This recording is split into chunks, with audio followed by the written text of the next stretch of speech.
Summary of The Other Foot by Ray Bradbury. The news that a white man will visit Mars for the first time in 20 years has made Hattie Johnson's kids very excited. The rocket was supposed to land later that day. Hattie's young boys are excited, but she thinks the white man's visit will cause problems. She is constantly asked by her kids about white people and why they don't live on Mars. Hattie tells them that white people live on Earth and that Martians did too 20 years ago.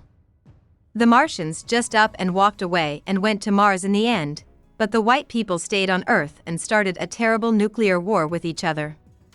The people on Earth didn't get enough metal to build a single rocket to Mars until not long ago. She tells her kids to stay home and runs down the street, where she sees her neighbors, the Browns, getting into their family car. They're on their way to see the white man, according to Mr. Brown. The Browns laugh when Hattie asks them if they're going to kill the guest. They tell her they're just going to shake his hand.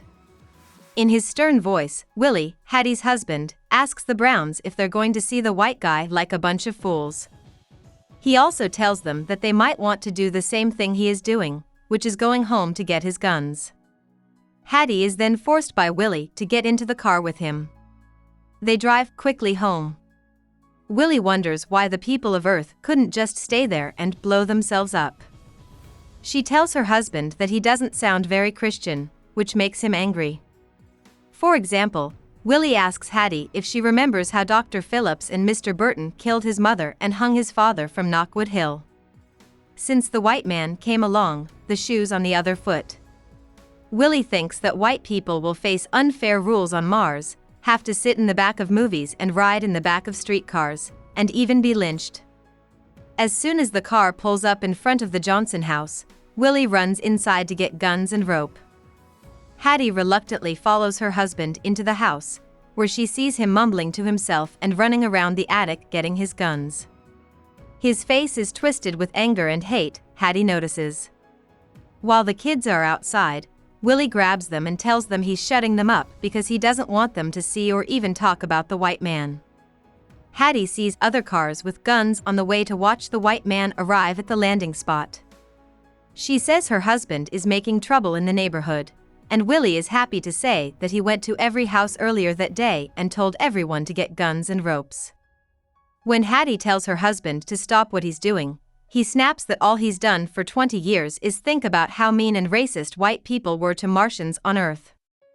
There are a lot of people at the landing port, and Willie gives them guns. Willie gets into the trolley car with a gallon of paint when it comes along. As soon as he starts painting the seats, the conductor stops him. But the conductor is happy when Willie steps back to show what he's done. On the seat, it says "For Whites, Rear Section." Willie asks the crowd to help him paint every train in the city. Several individuals quickly depart to commence their responsibilities. Also, Willie asks the crowd to help him rope off the 2 rows in the back of the movie theater, and a few people step up to help. Willie is angry and yells that new rules should be made to stop people from marrying other people. The mayor of the town tries to get Willie off his perch by telling him that he has turned into a mob and is acting just like the white men he is yelling about. This doesn't bother Willie, who replies, "This is the other shoe, mayor, and the other foot." People are shouting that Willie wants to choose a new mayor. Willie holds up a rope and asks the crowd, "Are you ready?" Some people in the crowd are shouting back loudly, while others look like figures in a nightmare. The white man's rocket zooms through the sky and starts to fall. When it lands, everyone stops talking. A man who looks old and tired steps out of the rocket as the door slides open. The old man says it doesn't matter who he is and doesn't introduce himself.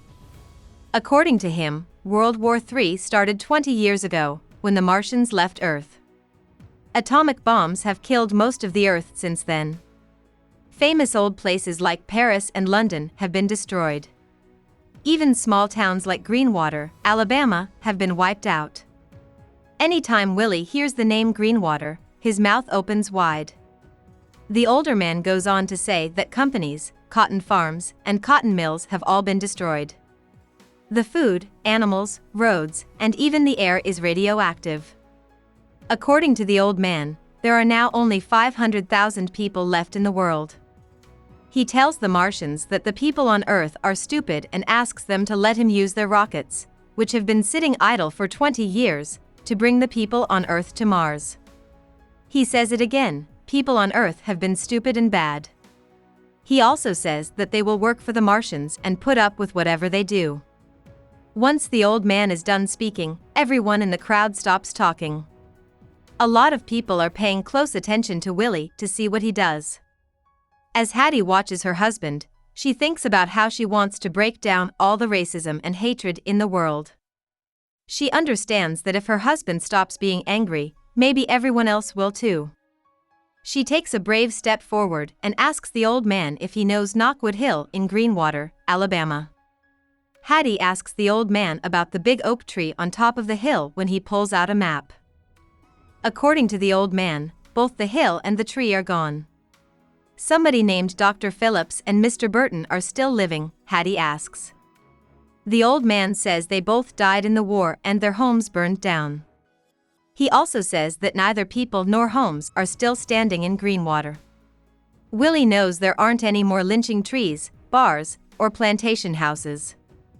A foreign people will have to sit in the back of streetcars and cinemas because there is nothing left to hate. We won't have to work for the Martians, Willie quickly tells the old man. Once the other Martians saw Willie drop his noose, they quickly grabbed their guns and ran through town, destroying all the newly painted signs and ropes that had just been put up. As Hattie drives home, she thinks that everyone will finally be able to start over. In the last 20 years, Willie tells her, the people of Earth have felt the same pain, loneliness, and homelessness as the Martians did on Earth. This means that now everyone is on the same level. Hattie lets the kids out of the house when she and Willie get home, and they ask their dad if he saw the white man. Willie said, "Seems like for the first time today I really seen the white man, I really seen him clear." He did this while rubbing his temples with his fingers. About the author. Ray Bradbury was born in Waukegan, Illinois. He read a lot as a child and was especially interested in fantasy books that took him away from his small hometown in Illinois. Bradley began writing short stories in high school after moving to Los Angeles with his family in 1934. In 1941, he sold his first story to a magazine called Super Science Stories. In the beginning, Bradbury's writing was only published in fiction and supernatural magazines. But he quickly became more well-known, and in 1946, one of his stories was included in the Best American Short Stories, which comes out every year. The next year, his story Homecoming, which was published in the popular magazine Mademoiselle, won the O. Henry Award.